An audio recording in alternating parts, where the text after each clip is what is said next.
जमलेल्या माझ्या तमाम हिंदू बांधवांनो, भगिनींनो आणि मातांनो,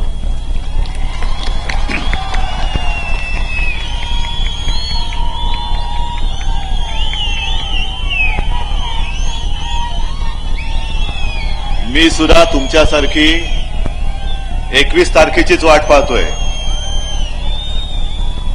कधी एकदा 21 तारीख येते आणि कधी एकदा हा शिवसेनेचा, शिवरायाचा पवित्र भगवा झेंडा केवळ नाशिकवरतीच नव्हे तर या महापालिकेच्या निमित्ताने, जिल्हा परिषदेच्या निमित्ताने तमाम महाराष्ट्रावरती कधी एकदा फडकवतोय, याचीच मला आता घाई झाली. आणि आज मी बऱ्याच दिवसानंतर नाशिक जिंकायला आलोय.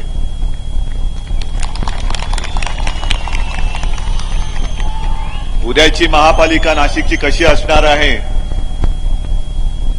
त्याची ही सगळी साक्ष आहे. माझ्या आजूबाजूला आपले उद्याचे नगरसेवक बसलेले आहेत. एकापेक्षा एक सरस आहेत. आणि संपूर्ण महाराष्ट्रामध्ये जी एक भगवी लाट उसळलेली आहे, हे जरा बसून घ्या थोडं. ती लाट पाहिल्यानंतर शिवसेनेकडे जेवढे सैनिक, जेवढे इच्छुक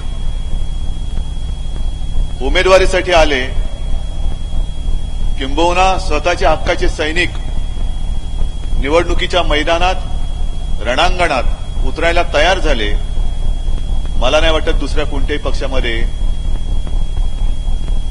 अशी सैनिकांची गर्दी उसळली असेल.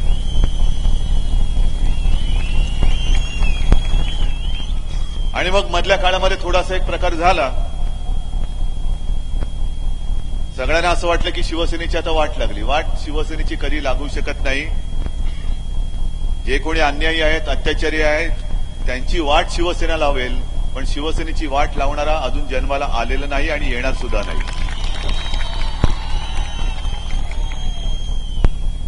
आणि म्हणून व्यासपीठावरती बघा, सगळी लोक हजर आहेत, सगळे सोबत आहेत.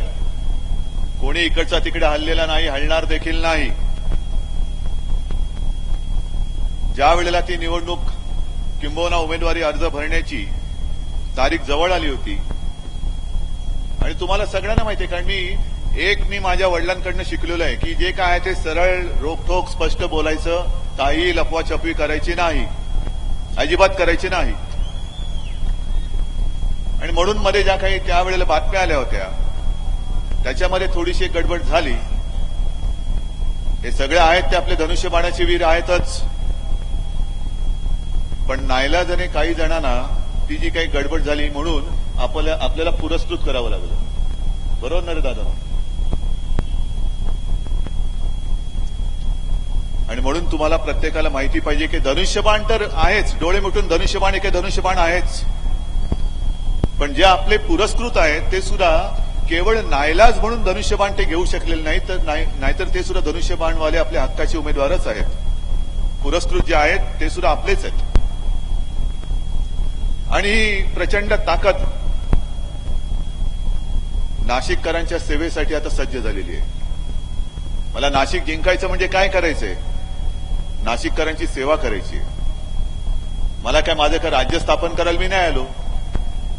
इतके वर्ष मधल्या काळामध्ये जो एक काय खंड पडला होता, नाशिककरांना मी विचारतोय की पूर्वी ज्या वेळेला शिवसेनेच्या हातामध्ये नाशिकची सत्ता होती त्यावेळेला मी अभिमानाने येऊन दाखवत होतो की जो आमचा वचननामा होता तो वचननामा आम्ही किती पूर्ण केलाय तो पहा.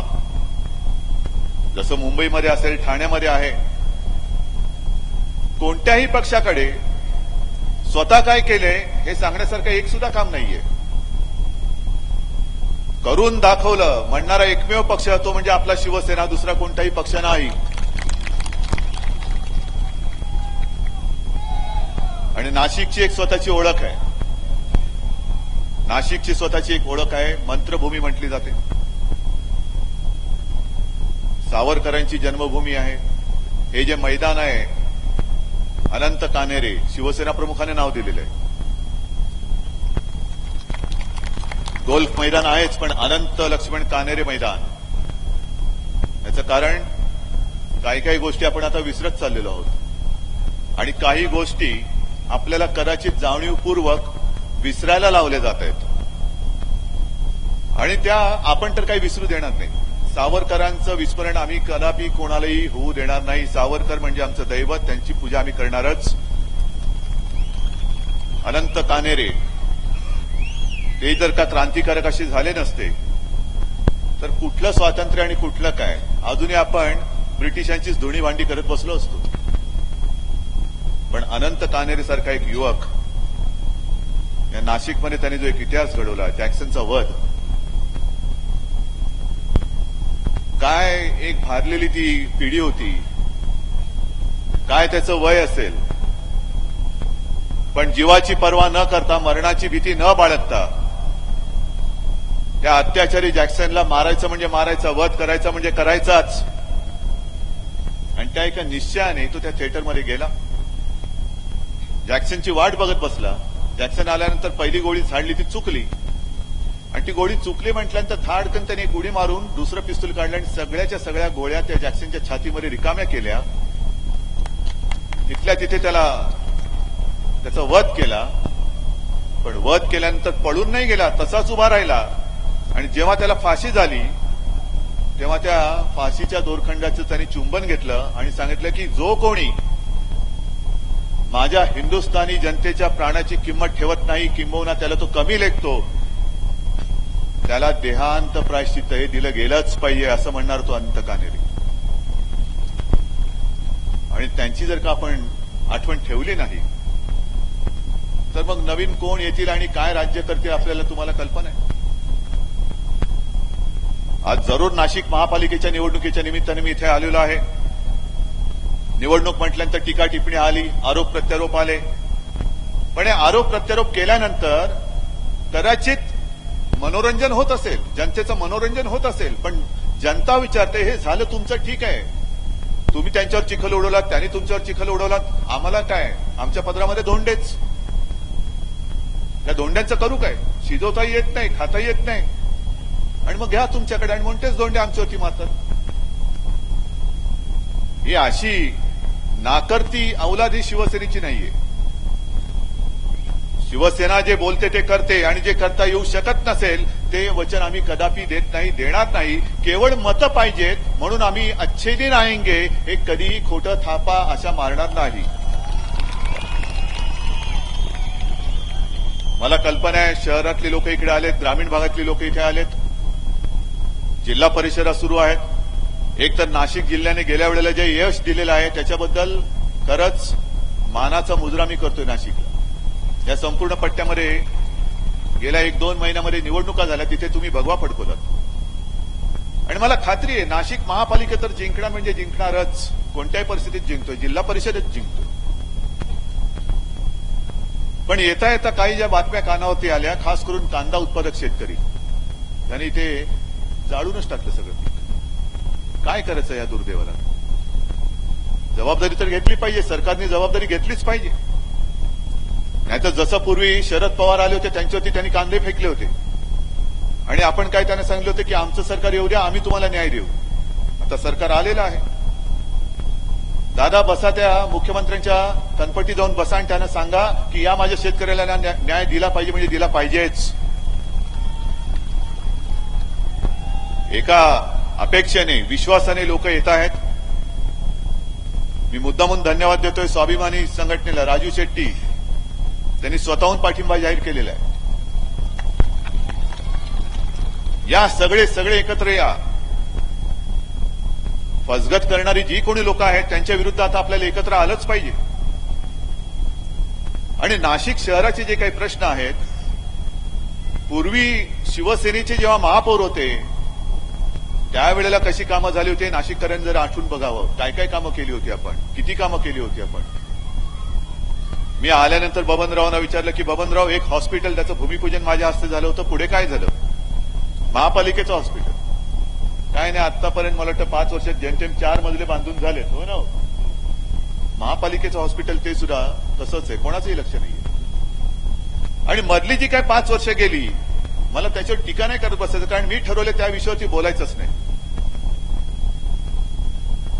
पण त्या सगळ्या मधल्या काळामध्ये ज्या काही व्यक्ती एका कामाच्या उद्देशाने तिथे गेले होते, मग ते आपले यतीन असतील, आणखीन कोणी असतील, आज शिवसेनेमध्ये आलेले आहेत. कारण का तिथे राहून कामं करू शकत नाही आणि जे काय चालले ते सहन करता येणं शक्य नाही. म्हणून काम करणारी जी संघटना आहे त्या संघटनेत आलेलं बरं म्हणून ही सगळी मंडळी आज शिवसेनेत आलेली आहेत. आम्हाला कामं करायची आहेत, आम्ही जनतेला वचनबद्ध आहोत आणि ज्या एका कामाच्या ईर्षेने, ज्या एका कामाच्या जिद्दीने आम्ही तिथे होतो पण काम करू शकत नव्हतो, ती सगळी लोक आलेली आहेत. अशी सगळी काम करणारी लोक, जिद्दी लोक ही आज शिवसेनेत आलेली आहेत. आणि मग विषय जे आहेत जे खरे गेल्या 5 वर्षात सोडवायला पाहिजे होते. तुमच्या काही मर्यादा असतात, त्या 7.5 मीटरचा रस्ता, 9 मीटरचा रस्ता, तर त्याने एफएसआय दिला जात नाही, टीडीआर दिला जात नाही. काय गुन्हा आहे त्यांचा? आणि आज सरकारच्या अखत्यारीत प्रश्न असेल नसेल मला माहित नाही, पण नाशिकची महापालिका जिंकल्यानंतर त्या तमाम नागरिकांना शिवसेना न्याय मिळवून दिल्याशिवाय राहणार नाही, हे वचन पहिले मी तुम्हाला देतोय. का अडून ठेवतात त्यांना? झोपडपट्टीवासी सुद्धा जे आहेत, मुंबईमध्ये जे आम्ही करतो आहोत की झोपडपट्टी वासियाला जिथल्या तिथे घर, शहरातनं उचलून बाहेर नाही फेकून द्यायचं, नाशिकमध्ये राहणारा आणि द्यायचं कुठेतरी बाहेर फेकून नाही, झोपडपट्टीमधला राहणाऱ्याला सुद्धा पुनर्विकास करणार असाल आणि पुनर्विकास हा केलाच पाहिजे. त्याचं स्वतःचं हक्काचं घर हे नाशिक शहरामध्ये जिथल्या तिथेच मिळालं पाहिजे आणि ते शिवसेना मिळवून देईल. आहेत ना अनेक विषय आहेत. गोरा स्वच्छतेचा विषय आहे, रामकुंड ते स्वच्छ करायचं आहे. पण मधल्या काळामध्ये काय होतं की अनेक जण मला विचारतात, जसं दादा तुम्हाला विचारतात की खिशातला राजीनामा देणार कधी? घाई नका करू, हो थांबा ना, आहे राजीनामा तर खिशात आहे ना, देऊ. पण जी कामं आम्ही तुम्हाला सांगतो आहोत ती कामं, किंबहुना ज्या वेळेला मी कडक बोलतो, सामनामधनं काही आपण लिहितो, तुम्ही मला सांगा तुमच्या मनातलं मी बोलतो की नाही, आणि सामनामध्ये जे येतं हे तुमच्या मनामधलं असतं की नसतं, तुम्ही मला सांगा ना जरा. का काहीतरी मला काहीतरी उद्योगधंदा नाही, रोज उठून टीका करायची आहे, दिसला की ठोक त्याला, दिसला की ठोक त्याला, हे धंदे नाही कोणी मला शिकवले. पण शिवसेनेचा पक्ष प्रमुख म्हणून हे मिरवण्याचं पद नाहीये, अजिबात नाही. माझ्या माता भगिनींना आणि बांधवांना न्याय मिळवून देणारं हे पद आहे, हे स्थान ते आहे. शिवसेना प्रमुखांनी भूषवलेलं हे स्थान आहे. आणि मी कोण आहे? मी शून्य आहे. कशासाठी सगळी जनता जमते? माझं काही याच्यात कर्तृत्व नाहीये. माझ्या मागे पुण्य येते माझ्या वडिलांची, माझ्या आईची, म्हणून तुम्ही सगळेजण माझ्यासोबत इकडे आलेला आहात, नाहीतर मी कोणी नाहीये, अजिबात नाहीये. आणि मग जे काही मी बोलतो आता शेतकऱ्यांच्या बद्दल बोलायचं की नाही बोलायचं? संपूर्ण देशामध्ये जे एक भीतीचं वातावरण निर्माण केलं गेलेलं आहे, मी मुद्दामून कधीतरी माझ्या फोनमध्ये जसं शिवसेना प्रमुखांची भाषणं आहेत, शिवाजीराव भोसलेंची भाषणं आहेत आणि 1-2 अटलजींची सुद्धा भाषणं आहेत. पण अटलजींचं भाषण सुद्धा हिंदी ऐकत राहावं असं वाटतं. काय विचार, काय शब्दफेक, आणि शांत असं खूप कुठे म्हणजे एकांतात असं ऐकत राहिलं तर त्या भाषणाची लज्जत काहीतरी वेगळीच आहे. पण शिवसेना प्रमुख होते अटलजी, यांच्यासारखा विचार देणारा नेता आज आपल्या देशामध्ये राहिला नाही, हे आपल्या देशाचं दुर्दैव आहे. वक्ते असतील, भाषणं होतात, पण आपल्याच देशाला धमकी देणारा पंतप्रधान हा मला असं वाटतं दुर्दैवाने आपल्या देशात पहिल्या प्रथम आपल्याला लाभला. आणि अनेक ठिकाणी मी बोलतोय, हे तुम्हाला पटतंय की नाही तुम्ही मला सांगायचं. 31 डिसेंबरला सगळेजण टीव्ही बंद करून बसले होते की नव्हते? का? कारण पंतप्रधानांचं भाषण सुरू होणार होतं. आणि मग हळूच एकमेकाला काय झालं रे, काय झालं, काय काय कळलं का, काय कळलं, काय झालं, कळलं का काय? आणि मग त्यांनी सुरुवात केली. मित्रों, आज रात से 2000 लोक घाबरली एवढी, त्यांना वाटलं की आत्ता कुठे 2000च्या नोटा मिळतायत, जरा कुठे रंग जातोय आणि पुन्हा आता काय नवीन अरिष्ट येते की काय, 2000च्या नोटा रद्द होतात की काय. मग पुढचं वाक्य बोलले, 2017 की मैं शुभकामनाएं दे रहा हूं. पण हे सगळं भयाचं जे वातावरण आहे हा जो काही धाक तुम्ही सर्वसामान्यांना दाखवत आहात तो सर्वसामान्यांना वाटणारा धाक गुंडांना का नाही वाटत? नाशिकची जी काय माझ्या ओळख आहे, कुसुमाग्रजांचं नाशिक आहे, सावरकरांचं आहे, किती किती गोष्टी तुम्हाला सांगायच्या. पण ही सगळी ओळख पुसून जे काय आता भाजपचं कॅम्पेन सुरू आहे, इकडे आहे की नाही मला माहित नाही, पण बाकी ठिकाणी आहे, परिवर्तन तर होणारच आहे का इकडे? परिवर्तन, हे परिवर्तन कसलं परिवर्तन? एक जमाना जरूर होता की भारतीय जनता पक्षाच्या व्यासपीठावरती साधू संत यायचे, महात्मे यायचे, आशीर्वाद देणारे हात असायचे, अटलजी असायचे, अडवाणीजी असायचे, मग प्रमोदजी होते, गोपीनाथजी होते. ते सगळे गायब झाले आणि आता गुंड पुंड सगळे येऊन बसतात. हे परिवर्तन आम्हाला मान्य नाही. हे माझ्या राज्यात हे परिवर्तन मी होऊ देणार नाही, अजिबात होऊ देणार नाहीये. म्हणजे मधल्या काळामध्ये असं बोललं जात होतं, मला कल्पना नाही, पोलिसांनी सांगावं की मुख्यमंत्री स्वतः गृहमंत्री आहेत, महाराष्ट्रातल्या सगळ्या पोलीस स्टेशनला फोन गेले आणि त्यांना सांगितलं, सिनियरना सांगितलं, कमिशनरना सांगितलं. हे पोलिसांनी आत्ता नका सांगू, नंतर मला सांगा हळूच कानामध्ये की खरं की खोटं, की मुख्यमंत्र्यांनी फोन केला आणि त्यांना सांगितलं तुमच्या पोलीस ठाण्यातल्या हद्दीतील सर्व नामांकित गुंडांची यादी मला पाहिजे, सगळ्यांना मी आत टाकतो. पोलीस खुश झाले, बरं झालं, टेन्शन गेलं. एक तरी कोणतरी कणखर माणूस मिळाला, राज्यकर्ता मिळाला, गृहमंत्री मिळाला, मुख्यमंत्री मिळाला. परिवर्तन तर होत आहे. सगळेजण याद्या घेऊन गेले. आता पुढे काय? आणि खरंच त्यांनी सगळ्यांना भाजपमध्ये टाकलं. कशाला पाहिजे तुम्हाला गुंडपुंड? का अशी गर्दी, स्वतःच्या हाडामासाची, जीवाला जीव देणारी माणसंही तुमच्या सभेला का येऊ शकत नाही? का तुम्ही असा त्यांचा विश्वास आणि त्यांचं प्रेम जिंकू शकत नाही?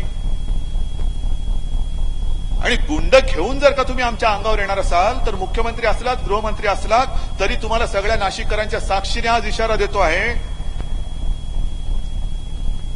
तुमच्या भाजपात आला म्हणून तो गुंड संत होत नाही, तो गुंड गुंडच राहणार आहे. आणि तुमच्या आशीर्वादाने जर उद्या तुमच्या कोणत्याही गुंडाने माझ्या माता भगिनीकडे वाकड्या नजरेने जर पाहिलं, जर तिच्या अंगाला हात जरी लावला, तरी माझा सैनिक त्या गुंडाचा हात काढून तुमच्या हातात दिल्याशिवाय राहणार नाही.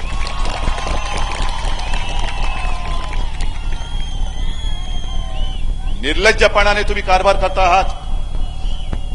आरोप आमच्यावरती करतात की शिवसेनेमध्ये गुंड आहेत. कोण गुंड आहेत? शेतकऱ्यांसाठी आंदोलन करताना जर आमच्या आंदोलकांना पकडलं, सैनिकांना पकडलं, तर तो काय गुंड आहे? नागरिकांच्या न्याय हक्कासाठी आंदोलन करताना होतो ना, कधीतरी लाठीमार होतो, पकडले जातात सैनिक, पण गुंड नाहीये तो सैनिक आहे. दुर्दैवाने आपल्याकडे कायद्याची जी काही कलमं आहेत, त्या कलमांमध्ये अजूनही फरक केलेला गेलेला नाही. आज देखील चोर, दरोडेखोर यांच्यावरती जी कलमं लागतात, दुर्दैवाने तीच कलमं ही आमच्या सैनिकावरती लागतात. आणि त्याला जर का तुम्ही गुंड म्हणणार असाल तर त्याला मी गुंड मानणार नाही. उलट नागरिकांसाठी, माता भगिनीच्या रक्षणासाठी जर त्याच्यावरती केस झालेली असेल तर त्याचा मला अभिमान आहे, हे मी सरळ जाहीर सभेत सांगतो. जाहीर सभेत सांगतो, का नाही सांगायचं? तुम्ही जो एकूण कारभार करून ठेवलेला आहे, खरं म्हणजे एक मागणी आपण सातत्याने करतो आहे आणि ही काही नवीन मागणी मी नाही केली. नाशिकमध्ये सुद्धा मला आठवतंय मोर्चा काढला होता शेतकऱ्यांसाठी कर्जमुक्तीचा. आठवतंय तुम्हाला? झाली 10-12 वर्षापूर्वीची गोष्ट आहे. संपूर्ण देशात आधी कोणी केली असेल तर मला कल्पना नाही, पण उघडपणाने शेतकऱ्यांना कर्ज मुक्त करा, कर्ज माफ नाही, कारण माफी ही गुन्हेगाराला दिली जाते. माझा शेतकरी हा अन्नदाता आहे, तो गुन्हेगार नाही, त्याला माफीची गरज नाही, त्याला कर्जमुक्तीची गरज आहे. कर्जमुक्ती पण नाही झाली. तेव्हा पवार साहेब होते. आज जे आमच्यावरती आरोप करतायत की कांदा पीक जाळून टाकलं, जबाबदारी सरकारची आहेच ना, आम्ही नाकारत नाही आहोत. पण त्यावेळेला आम्ही मोठे मोठे मेळावे घेतले. त्यावेळेला शरद पवार कृषी मंत्री होते. केलं होतं तुम्ही कर्जमाफ. जेमतेम काहीतरी तोंडी लावायला, उगाच काहीतरी दाखवायला म्हणून थोडंसं कर्ज माफ केलं असेल. पण विशेष म्हणजे गेल्या 2-5 वर्षातली जी काही नापिकी, दुष्काळ मध्ये गारपीट, याच्या त्याच्यामध्ये जी शेतकऱ्याची फरफट झाली आणि दुष्काळानंतर हे मध्ये जे काय आलं नोटबंदीचं संकट, हे जरा थांबा रे, जरा थांबा. आणि आता हे जे काय नोटाबंदीचं संकट लादलं गेलेलं आहे, हे संकट म्हणजे दुष्काळात 13वा महिना आहे. जरा कुठे शेतकऱ्याला वाटलं होतं की आशा पल्लवित होते.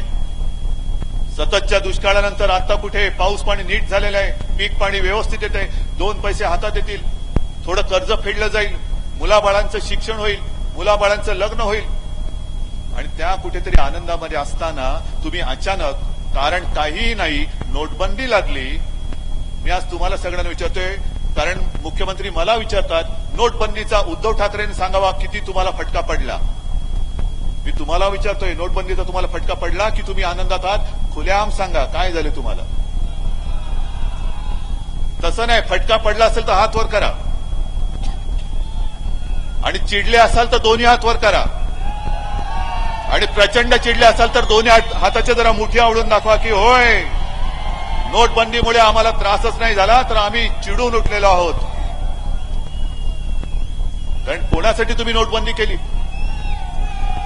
एक जरा लोकांना असं वाटलं होतं, जे गोरगरीब लोक आहेत त्यांना असा एक समज झाला होता थोडे दिवस की मोदींनी बरं केलं, मोदींनी चांगलं केलं, श्रीमंत लोकांना अद्दल घडेल, आता सगळा काळा पैसा बाहेर येईल, आता भ्रष्टाचार थांबेल, खोट्या ज्या नोटा आहेत त्या बंद होतील, दहशतवादी हल्ले थांबतील.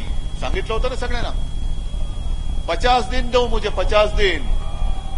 50 दिवस होऊन गेले, 100 दिवस होत आले, काय काय झालं सांगा मला. दहशतवादी हल्ले थांबलेत? नाही. काल परवाकडे सुद्धा आपले जवान तिकडे शहीद झालेले आहेत, मारले गेलेले आहेत.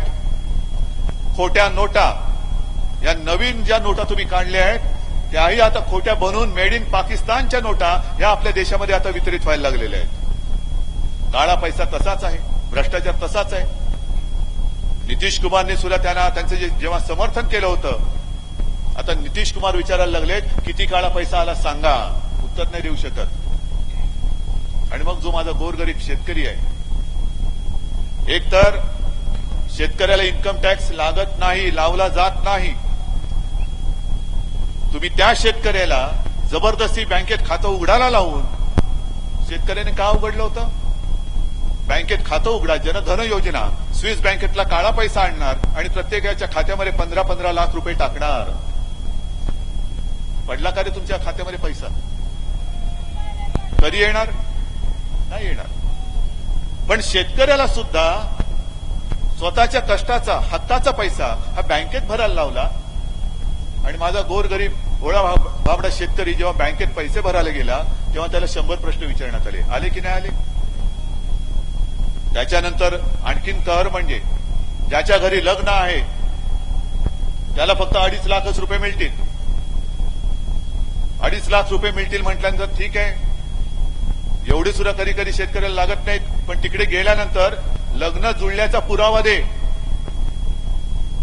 लग्नपत्रिका दाखव, कामं कोणाकोणाला दिलेत ते दाखव. मग तुम्ही एकच करायला पाहिजे होतं, बँकेमध्ये एक ज्योतिषी बसवायला पाहिजे होते आणि 36 गुण जुळतात की नाही ते पण बघायला पाहिजे होतं. नाही, पुरावा पाहिजे ना की गुण जुळतात की नाही बघा. हा असा देश तुम्हाला अपेक्षित होता का? असा देश त्या कान्हेरेला अपेक्षित होता का? की असा देश त्या सावरकरांना अपेक्षित होता? हे स्वातंत्र्य म्हणजे स्वतःच्या कष्टाचा हक्काचा पैसा, एक तर शेतकऱ्याला इन्कम टॅक्स नाही त्याला तुम्ही बँकेत भरायला लावता आहात. बँकेतला पैसा काढण्यासाठी सुद्धा जिल्हा बँक जो ग्रामीण अर्थव्यवस्थेचा कणा आहे त्याला टाळं. जिल्हा बँकेला हा व्यवहार करायला त्यांनी परवानगी नाकारली, कारण जिल्हा बँकेतून कदाचित भ्रष्टाचार होण्याची शक्यता आहे. आणि मग ज्या काही बातम्या आल्या, करोडो रुपयांचा काळा पैसा पकडला गेला, करोडो रुपयाच्या नोटा बाहेर आल्या. जर जिल्हा बँका बंद तुम्ही ठेवलेल्या आहात तर मग जो काही पैसा बाहेर आला त्या तुमच्या मोठ्या बँकेतनं आलेला आहे, ज्याचा शेतकऱ्याचा संबंध नाहीये. पण शेतकऱ्याला जर का इन्कम टॅक्स लावत नसाल आणि जर का त्याला तुम्ही पैसे भरायला जाताना 100 प्रश्न विचारताय, काढताना 100 प्रश्न विचारताय, मग तुमच्यात धाडस आहे का हो? या तुमच्यात हिंमत असेल तर सांगा की या तमाम शेतकऱ्यांना यापुढे आम्ही इन्कम टॅक्स लावणार आहोत, हे तुम्ही सांगा. आहे हिंमत तुमच्यात? उलट जसं मी सांगतोय, निवडणुका आल्यानंतर थापा मारल्या जातात, आम्ही हे करू आम्ही ते करू. जो वचननामा मी शिवसेनेच्या माध्यमातून दिला त्याच्यात एक सुद्धा थाप मी मारलेली नाही आणि मारणार नाही. जे बोललोय ते मी करीन आणि जे करणार असेल तेच बोलेन. पण महाराष्ट्रामध्ये जिल्हा परिषद आहेत, महाराष्ट्रामध्ये इतर महानगरपालिका आहेत, इकडे छोट्या छोट्या गोष्टी बोलायच्या. उत्तर प्रदेशच्या ज्या काही निवडणुका चाललेल्या आहेत, उत्तर प्रदेशमध्ये त्यांचा जाहीरनामा आहे. एक तर त्यांना कल्पना आहे की उत्तर प्रदेशमध्ये त्यांचं सरकार काही येत नाही, हे माहिती आहे त्यांना, आणि म्हणून त्यांनी एक थाप मारलेली तिकडे की जर उत्तर प्रदेशमध्ये भाजपचं सरकार आलं तर आम्ही शेतकऱ्यांचं कर्ज माफ करू. आणि म्हणून मी त्यांना सांगतोय, तुमच्या सगळ्यांच्या साक्षीने सांगतोय, शिवसेनेचा पाठिंबा राहणार की काढणार. मी तुम्हाला सांगतोय देवेंद्रजी, उत्तर प्रदेश लांब राहिला, त्याच्या निवडणुका तर तुम्ही जिंकत नाहीत, तुमचं सरकार तिकडे येत नाही. पण माझ्या या शिवरायाच्या महाराष्ट्रामध्ये आज तुमचं सरकार आहे, तुम्ही मुख्यमंत्रीपदी आहात, आम्ही तुमच्या सोबत आहोत. चला जाहीर करा की मी माझ्या महाराष्ट्रातल्या तमाम शेतकऱ्यांना कर्जमुक्त करत आहे, मी तुम्हाला पाठिंबा द्यायला तयार आहे. तमाम शेतकऱ्यांचं कर्ज तुम्ही माफ करा, त्यांना कर्जमुक्त करा. आणि पुढे जे उत्तर प्रदेशमध्ये तुम्ही जे सांगितलेलं आहात की या पुढचं कर्ज आम्ही शेतकऱ्याला व्याजमुक्त कर्ज देऊ, व्याज लावणार नाही, तसंच माझ्या महाराष्ट्रातल्या शेतकऱ्याला तुम्ही सांगा की या वेळेला तू कोणताही शेतकरी असलास तरी तुझं कर्ज तुला आम्ही माफ करतो, तुला कर्ज मुक्त करतोय, आणि यापुढे तू जे कर्ज काढशील त्याच्यावर तुला मी व्याज लावणार नाही. जाहीर करा, मी तुम्हाला पाठिंबा द्यायला तयार आहे. बोला, शेतकरी संघटनेवाला आलात, हे बरोबर आहे का नाही? माझं म्हणणं बरोबर का चूक आहे? आहात ना अर्जुनराव? सगळ्यांचं तुम्हाला पटतं की नाही? आहे अशी तयारी आहे यांची? मग सगळीकडे जे काही लावता आहेत, मुंबईमध्ये लावलं, पुण्यामध्ये लावलं, एक एक थापा मारायच्या आणि तिकडे मुख्यमंत्र्यांचा फोटो, हा माझा शब्द आहे, हा माझा शब्द आहे, हा माझा शब्द आहे. अरे शब्दाला किंमत असली पाहिजे तर तुमच्या शब्दाला अर्थ आहे. शब्दाचे बुडबुडे उगाच सोडणारे खूप होऊन गेले. पण आजपर्यंत तुम्ही गेल्या 2-2.5 वर्षामध्ये सगळ्या थापा मारत मारत मारत दिवस ढकलता आहात, हे आता बस झालं. कल्याण डोंबिवलीचा उल्लेख मगाशी विजय तुम्ही केलात, हे तुम्हाला कळलं पाहिजे. त्यावेळेला सुद्धा त्यांनी युती आपल्याशी तोडली होती, यावेळेला युती आपण तोडलेली आहे. बस झाला आता, हे जोखड तुमचं आमच्यावरती नकोय. आम्ही आता वेगळे आणि आमच्या हक्कानी एका हाती आम्ही शिवरायाचा भगवा घेऊन पुढे जाऊ. तुमची गरज आम्हाला नाहीये. कल्याण डोंबिवलीची ज्या वेळेला निवडणूक होत होती त्यावेळेला याच मुख्यमंत्र्यांनी तिथे जाऊन त्यांना सगळ्यांना सांगितलं होतं की नागरिकांनो, मी तुम्हाला शब्द देतो की ही महापालिका तुम्ही आमच्या हातात, आमच्या घशात नाही ना बोललो मी, आमच्या हातात दिलीत तर तुम्हाला मी 6,500 कोटीचं पॅकेज देईन. आणखीन तिकडे एक प्रश्न होता की जी 27 गावं तिकडे आहेत त्या गावकऱ्यांना त्या महापालिकेत यायचं नव्हतं, पिसाळलेले होते. मतदानावरती आम्ही बहिष्कार टाकू बोलत होते. माझ्याकडे सुद्धा आले आणि मी त्यांना सांगितलं की बाबांनो, असं करू नका. जसं आता 21 तारीख लागले तशीच त्यावेळेला तारीख डिक्लेअर झाली होती. तुम्ही मतदान करा, कोणालाही मतदान करा. मी तुम्हाला शब्द देतो, मतदान केल्यानंतर जर तुम्हाला वाटलं की महापालिकेत आपण राहू, तुमचं स्वागत आहे. आणि जर तुम्हाला वाटलं की नाही, आमचं म्हणणं तेच आहे, आम्हाला महापालिकेत राहायचं नाही, मी तुम्हाला घेऊन जाईन मुख्यमंत्र्यांकडे आणि तुमची गावं मी वेगळी करून देईन. पण मी खोटं बोलणार नाही. नाही पटलं त्यांना. मुख्यमंत्री गेले, भाजपला मतदान करा, 27 गावाची वेगळी पालिका करतो. आणि त्याचा परिणाम असा झाला की त्या सगळ्या गावकऱ्यांनी पटपट पटपट भाजपला मतदान केलं. आणि तुम्ही त्यावेळेला टीव्हीवरती पाहिलं, वृत्तपत्रात वाचलं की जी शिवसेनेची एका हाती सत्ता तिकडे येत होती, 60-62 आपल्याला पाहिजे होते, 53-54 पर्यंत आपण गेलो आणि भाजपचा आकडा वर आला. तो आकडा वर आला तो त्या गावातला आला. संपूर्ण पट्टा, त्या पट्ट्यातल्या लोकांनी मुख्यमंत्र्यांच्या शब्दावरती विश्वास ठेवला. कारण मी कोण शब्द देणारा? आज मी तुम्हाला सांगतोय, आज जे मी काय तुम्हाला सांगतोय तरी देखील तुम्ही एवढ्या मोठ्या संख्येने आलात. माझ्या हात रिकामे आहेत. या हातामध्ये माझ्या काही नाहीये. या हातामध्ये द्यायची जी ताकद आहे ती ताकद देणारी शक्ती ही माझ्या समोर तुमच्या रूपाने बसलेली आहे. माझ्या हात रिकामे आहेत.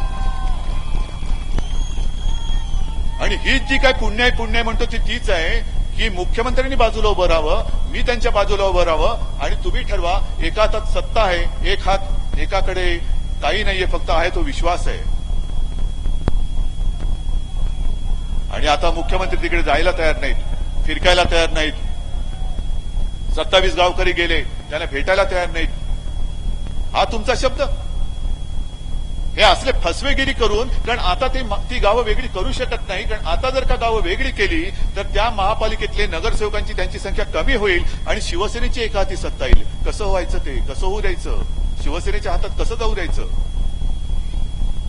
नुसतं सेना द्वेषाने पछाडलेले आहेत. वाईट एका गोष्टीचं वाटतं की 25 वर्ष त्यांना आपण ही केवळ भगवा हिंदुत्व, राष्ट्रीयत्व याच्या करता म्हणून आपण जोपासलं, जपलं. अगदी संकटाच्या काळात, मग त्यांच्या पक्षावरचं संकट असेल, मोदींवरचं संकट असेल, संपूर्ण देशात शिवसेना प्रमुख त्यांच्या मागे पहाडासारखे उभे राहिले, पहाडासारखे. नाही, हा माणूस चांगला काम करतोय, होऊ दे. आणि आता सत्ता आल्यानंतर मी इथेच आलो होतो, याच मैदानातनं येऊन मी मोदींना मतदान करा म्हणून बोललो होतो.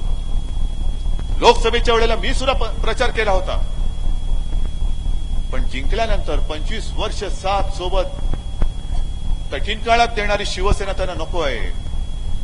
पण मुफ्ती मोहम्मद सईद चालतोय, मेहबूबा ती चालते आहे, शिवसेनेशी दुश्वासाने वागता आहेत आणि नको त्या लोकांना कवटाळता आहेत. ही वृत्ती आहे, ही तुम्हाला पसंत पडणारी आहे?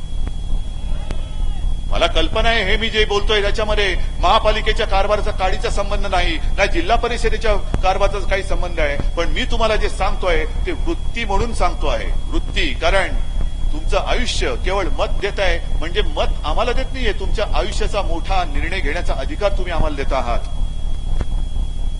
आणि तो निर्णय देताना, तो अधिकार देताना आपण आपलं आयुष्य, आपलं मत नव्हे, आपलं पुढचं आयुष्य हे कोणाच्या हातात देतो आहे, ती माणसं कोण आहेत हे ओळखा आणि मग मतदान करा. मग मतदान करा. एका बाजूला हे सांगतायत थापा मारतायत, सगळीकडे थापा मारत मारत ही सगळे गाव गुंड एकत्र केल्यानंतर गुंडगिरी वाढणार नाही तर काय होणार? मुंबईमध्ये तर त्यांनी कहर केला म्हणजे आपली सोन्यासारखी मुंबई. तुमच्यापैकी सुद्धा अनेक जण मुंबईमध्ये येत असाल, येताना रे. ती मुंबई ज्या वेळेला जळत होती, मुंबई होती ज्या वेळेला हल्ला झाला होता, तेव्हा वाचवली मुंबई ती फक्त आणि फक्त शिवसेनेने वाचवली. त्यावेळेला कुठेही नव्हते. पण त्या मुंबईला त्यांनी दूषणं देताना यांनी म्हणे मुंबईचं पटना करून टाकलेलं आहे. पटणार.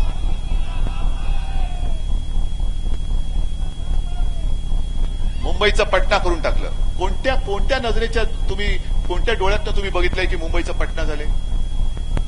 बरं, गुंडगिरी जी वाढते आहे का वाढणार नाही? इथे सुद्धा जे गुंड, काही गुंडांनी आपल्याकडे येण्याची इच्छा व्यक्त केली होती. म्हटलं गेट आउट, माझ्या दारात यायचं नाही. गुंडगर्दी करत असेल तर जा तिकडे पलीकडे, माझ्या शिवसेनेत यायचं नाही. शिवरायाचा पवित्र भगवा आम्ही पुढे घेऊन जात असताना त्या भगव्याला डाग लागेल असा एक सुद्धा माणूस मला शिवसेनेमध्ये नको आहे. केवळ जिंकण्याची क्षमता असेल. जे भाजपवाले म्हणतायत की गुंडांना आधी आम्ही निवडून आणू आणि त्याच्यानंतर सुधारू. तुम्ही काय मंत्रालयाचं गुंडालय करणार आहात? सगळे गुंड पुंड हातामध्ये घेऊन तुम्ही राज्यकारभार करणार आहात? बरं, जे मी नेहमी सांगतो की राज्याचा मुख्यमंत्री, देशाचा पंतप्रधान हे देशाचे पंतप्रधान असतात, कोणत्या पक्षाचे पंतप्रधान नसतात. राज्याचे मुख्यमंत्री हे राज्याचे मुख्यमंत्री असतात, कोणत्या एका पक्षाचे मुख्यमंत्री नसतात.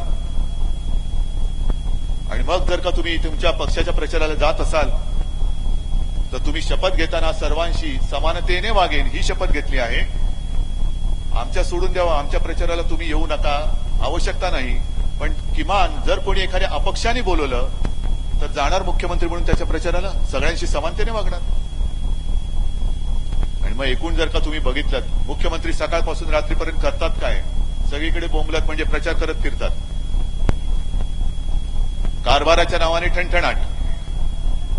आणि असं जर का कारभाराकडे दुर्लक्ष होणार असेल तर नाशिक असो आणखीन कुठे गुंडागर्दी वाढणार ना. ते काय होणार, कारण सगळे जे काही पोलीस आहेत ते मुख्यमंत्र्यांच्या तैनातीसाठी. कारभार म्हणून कारभाराच्या नावाने शून्य. पण आम्हाला जिंकायचंय. पंतप्रधान झालो, मुख्यमंत्री झालो, आता महापौर होणार, सरपंच होणार. किती भूक तुमच्यात आहे, किती भूक आहे. आणि हा सगळा कारभार बघितल्यानंतर जो वचननामा आम्ही घेऊन येतो आहोत तुमच्यासाठी, मुंबईमध्ये खरंच येऊन बघा. आणि ते मी नाशिकमध्ये करणार. नाशिककरांसाठी महापालिकेचं अद्ययावत हॉस्पिटल मी बांधून देणार म्हणजे देणारच. जसं मुंबईच्या शाळेमध्ये मला अभिमान आहे की संपूर्ण देशात अशी कोणतीही महानगरपालिका नाही. मुंबई आपली राजधानी. तिने स्वतःच्या विद्यार्थ्यांसाठी व्हर्च्युअल सिस्टीमने शिक्षणाची पद्धत सुरू केलेली आहे. व्हर्च्युअल सिस्टीम म्हणजे तुम्हाला कल्पना येण्यासाठी सांगतो, अमिताभ बच्चनना जेव्हा मी बोलवलं होतं एका स्टुडिओमध्ये, अमिताभजी आणि मी बसलो आणि समोर 15-20 स्क्रीन होते. अशा आता जवळपास 400 शाळा आपण जोडलेल्या आहेत. एक शिक्षक एका वेळेला शेकडो विद्यार्थ्यांना शिकवतो. त्या विद्यार्थ्यांना तो पाहू शकतो, ते त्याला पाहतात. आणि नुसतं टीव्ही सारखं नाही, ते एकमेकाशी प्रश्नोत्तर करू शकतात. ही सिस्टीम आहे दुसरीकडे कुठे? जे शिवसेना प्रमुखांचं एक स्वप्न होतं. अनेकदा ते बोलायचे, जाहीर सभेत बोललेले आहेत. शाळेतल्या विद्यार्थ्यांना बघितल्यानंतर ते बोलायचे, खरे आहे विद्यार्थी आहेत का ओझं वाहणारी जनावर आहेत? आताच जर काही त्या ओझ्याने वाहून गेले, यांचा पाठकाणा जर का पिचला तर हे उद्याचे नागरिक म्हणून देशाचे आधारस्तंभ होणार कसे? हे ओझं उतरवा रे म्हणे, ओझं उतरवा. किती ओझं वाहतात हे. आणि मला त्याही गोष्टीचा अभिमान आहे की त्यांचं जे स्वप्न होतं ते पूर्ण जरी नसलं तरी त्याची सुरुवात मी केली. त्यांचं ओझं उतरवून त्यांच्या हातामध्ये टॅबलेट दिलेला आहे. टॅबलेट जो विधानसभेच्या वेळेला मी करायची तुमच्यासमोर आणला होता. पाठ्यपुस्तकं त्याच्यामध्ये आहेत. ई लर्निंगचा सगळा क्लास त्याच्यामध्ये आहे. मार्गदर्शिका त्याच्यामध्ये आहेत. प्रश्नोत्तर त्याच्यामध्ये आहेत. हे एक टॅब जर का तो घेऊन फिरला तर अख्खं दप्तर तो घेऊन फिरू शकतो. त्याला त्या ओझ्याची गरज लागणार नाही. आणि जसं मी मुंबईमध्ये करतोय की तमाम मुंबईकरांना महापालिकेच्या हॉस्पिटलमधून आरोग्य सेवा ही मोफत देणार आहोत. मोफत. तसंच मला नाशिकमध्ये सुद्धा करायचं. का नाही करायचं? बस सेवा आहे, वाहतुकीची सुविधा आहे. या सगळ्या गोष्टी या खरं गेल्या 5 वर्षात व्हायला पाहिजे होत्या. पण कोणाचंच लक्ष नाही. उद्यानं झाली ठीक आहे, ती सुद्धा उद्यानं महापालिकेने केली तर दुसऱ्या कोणाला तरी पकडून आणून तुम्ही केलं. आणि केलं जर असेल चांगलं आहे, जे चांगलं आहे त्याला मी चांगलं म्हणेन, वाईट म्हणणार नाही. पण बाकीच्या गोष्टीचा ठणठणा झाला, त्याचं काय झालं? ठणठणाट झालेलं. आणि आता तर त्यांनी कहर केले भाजपवाल्यांनी. काल त्यांनी एक पत्र दिले निवडणूक आयोगाला की 16 तारीख, 20 तारीख आणि 21 तारीख या 3 दिवशी सामनावरती बंदी घाला. सामनावरती बंदी. काय आणीबाणी लावताय? आणीबाणी लावताय का? आणि सामनावरती बंदी आणणारा आणूनच बघा तुम्ही. मग सामनावरती बंदी आणूनच बघा. बघतो आम्ही काय करायचं ते. उगाच आगीशी विस्तवाशी खेळ करू नका. आणीबाणीमध्ये काय हालत झाली होती, तुम्हीच तेव्हा लढण्याचं नाटक केलं होतं. खरे लढले ते दुसरेच होते. पण का माहितीये का सामनावरती टीका करायची, का सामनावरती बंदी घालायची? कारण सामना जे लिहितो ते परखडपणाने लिहितो. सामना जे लिहितो ते सत्य लिहितो. आणि म्हणून आजचा सुद्धा जो अग्रलेख लिहिलेला आहे त्याच्यामध्ये नागपूरची जी हालत भाजपच्या तिथल्या लोकांनी करून ठेवली आहे ती मांडलेली आहे सामन्याच्या अग्रलेखात. हाच सामना आहे जो सर्वसामान्यांच्या अन्यायाला वाचा फोडतो आणि अन्यायावरती वार करतो. हा सामना म्हणजे आपलं वृत्तपत्र नाही, हे आपलं शस्त्र आहे. आणि याच सामन्यातनं आपण इथल्या त्र्यंबकच्या त्या सगळ्या पुजाऱ्यांची बाजू मांडली होती, ज्या धाडी टाकल्या जात आहेत. व्यापारी सुद्धा त्रस्त आहेत. सगळे अक्षरशः वैतागलेले आहेत. बरं, धाडी टाकते तर टाकताना त्याच्यात तुमचा सर्व धर्म समभाव का नाही दिसत? का माझ्या मंदिरातल्या पुजाऱ्यांवरतीच तुम्ही धाडी का टाकता आहात? पण त्याच्यावरती बोललं तर सामना विरोधक आहे. सामनावरती बंदी टाकली पाहिजे. तुमच्या बंद्या आम्ही जुगारून टाकू, त्या बंद्या आम्ही मानणार नाही, अजिबात मानणार नाही. हे स्वातंत्र्य आहे. या स्वातंत्र्याला जर का तुम्ही नख लावायचा प्रयत्न केलात तर संपूर्ण महाराष्ट्रामध्ये काय होईल याची कल्पना करता येणार नाही. आणि या सगळ्या गोष्टी आपण बोलतोय, परखडपणाने बोलतोय. तिकडेच झाड टाकले ना दाढी, हे काय बसलेत ना इकडे. तुमच्याच बद्दल मी बोलतोय, तुमच्याच बद्दल बोलतोय. आणि जे मी बोलतोय, पहिल्यांदा माझ्यावरती टीका केली जात होती जेव्हा मी कामाला सुरुवात केली की म्हणे घराणेशाही आहे. बाळासाहेबांचा मुलगा शिवसेनेमध्ये काम करतोय, घराणेशाही आहे ना. मग घराणेशाही आहे ना. म्हणजे घराणेशाहीतले गुण दुर्गुण, गुण किती आलेत मला माहित नाही, पण अन्यायावरती वार करणं हा दुर्गुण असेल तर तो दुर्गुण माझ्यामध्ये आलेला आहे, पुरेपूर आलेला आहे. बाळासाहेबांचा तो दुर्गुण तुमच्यासाठी, पण जनतेसाठी गुण तो माझ्यामध्ये आलेला आहे. आणि हे सगळं आज मुद्दामून मी तुमच्यासमोर सांगतोय. नाशिककरांची सेवा जी मध्ये खंडित झाली होती ती मला पुन्हा सुरू करायची. ग्रामीण भागामधल्या शेतकऱ्यांना मला न्याय मिळवून द्यायचा आहे. आणि हे आव्हान जे काय मी स्वीकारलेलं आहे, हे आव्हान मी केवळ तुमच्यासाठी आणि तुमच्या भरोशावरती स्वीकारलेलं आहे. तुम्ही सोबत राहणार आहात की नाही आहात. 26 जानेवारीला जे मी बोललो, 26 जानेवारीला जे मी बोललो की मला अस्तन इथले निखारे नको आहेत, मी शिवसेनेची नवीन वाटचाल सुरू करतो आहे, मला निखाऱ्यावरनं चालणारी माणसं पाहिजेत, निखाऱ्यावरनं चालणारे सैनिक पाहिजेत. ते सैनिक तुम्ही आहात की नाही आहात. जो निर्णय आपण घेतलेला आहे हा निर्णय तुम्हाला पटलाय की नाही पटलाय. मग तुम्ही संपूर्णपणे कुठेही गाफील न राहता, कारण मस्त सभा झालेली आहे, आता जिंकलो हे निश्चित आहेच, जिंकलो हे नक्कीच, पण म्हणून गाफील राहायचं नाही. जोपर्यंत महापालिकेवरती आणि जिल्हा परिषदेवरती आपला आपण भगवा फडकवत नाही तोपर्यंत तुम्ही गाफील राहायचं नाही. आणि या विजयाची जबाबदारी घेणार आहात. पुन्हा एकदा जरा हात वर करून सांगतात, तुम्ही मला विजयाची जबाबदारी घेतलं म्हणून तुम्ही एक शब्द द्या.